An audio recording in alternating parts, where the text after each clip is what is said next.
요주 파양정, 최치원. 요주 파양정에서 최치원, 석양읍립 사무궁. 석양에 읊조리며 서있으니 생각은 끝없고 만고강산 일망중. 영원한 강산이 한눈에 들어오는구나. 태수우민 소연악. 태수가 백성 염려하여 잔치를 즐겨하지 않으니 만강풍월 소거옹. 강에 가득한 저 바람과 달이 늙은 어부 차지로다. 감상 1. 오세주 1. 이구를 보자. 석양읍립 사무궁. 석양에 읊조리며 서있으니 생각은 끝없고 만고강산 일망중. 영원한 강산이 한눈에 들어오는구나. 의 구절의 산문적 의미는 해질 무렵 시를 읊으며 서있으니 온갖 생각이 떠오른다.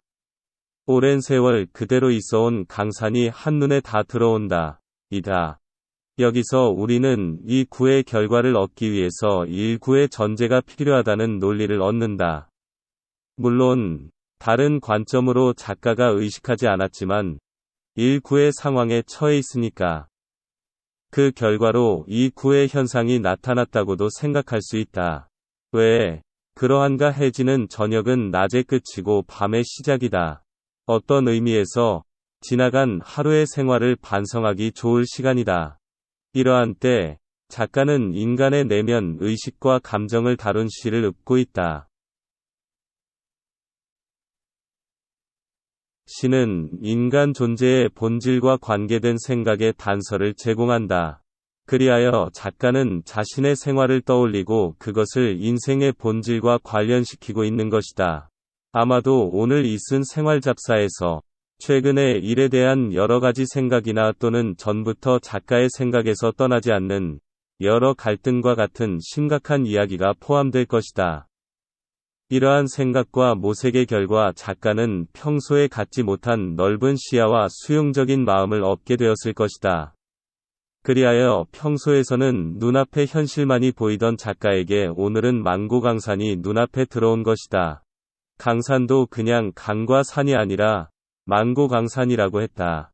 평소에 단순히 배경으로서, 도구로서의 사물이 아니라 영원히 있어오면서 인간과 함께한 소중한 존재로서의 역사성까지 갖춘 강과 산인 것이다.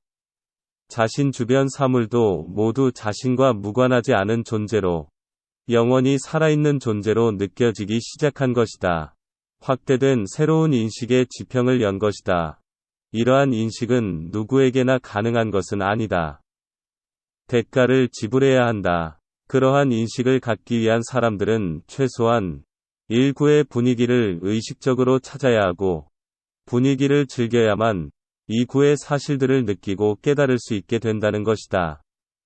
결국 이 구는 3. 4구에서 작가가 하고 싶은 이야기의 논리 장치다.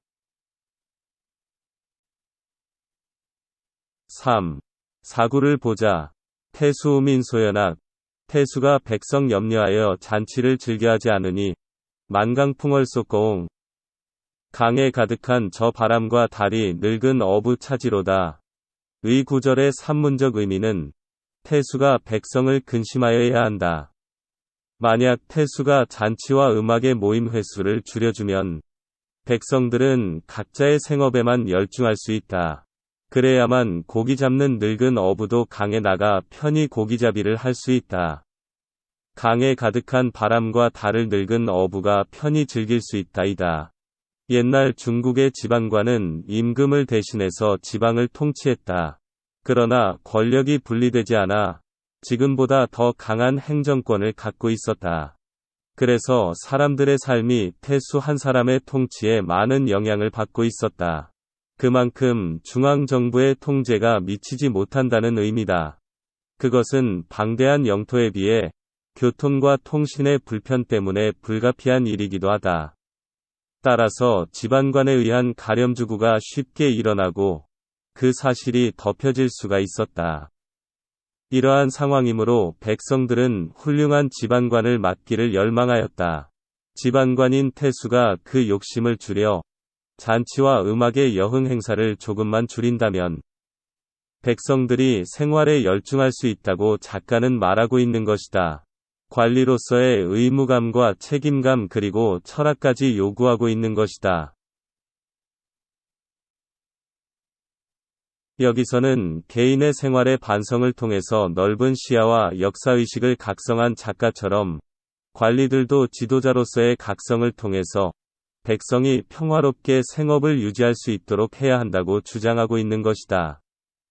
당나라 과거에 합격하지 않으면 고향에 돌아올 생각을 하지 말라는 아버지의 당부와 청운의 꿈을 간직하고 먼 이국 땅에 유학 온 최치원의 당시의 의식 상황을 고려할 때 작품에 표현된 내용은 최치원의 당시 의식 상황이라고 볼 수 있다.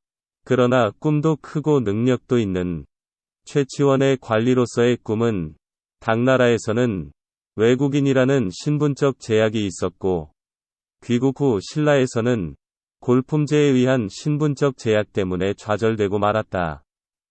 이러한 그의 좌절이 문학작품으로 분출되었음은 주지의 사실이다. 결국 이 시는 관료되기를 희망하는 작가가 인간적 자각에 기초한 백성을 위하는 관료 정신을 가져야 함을 역설하고 있다.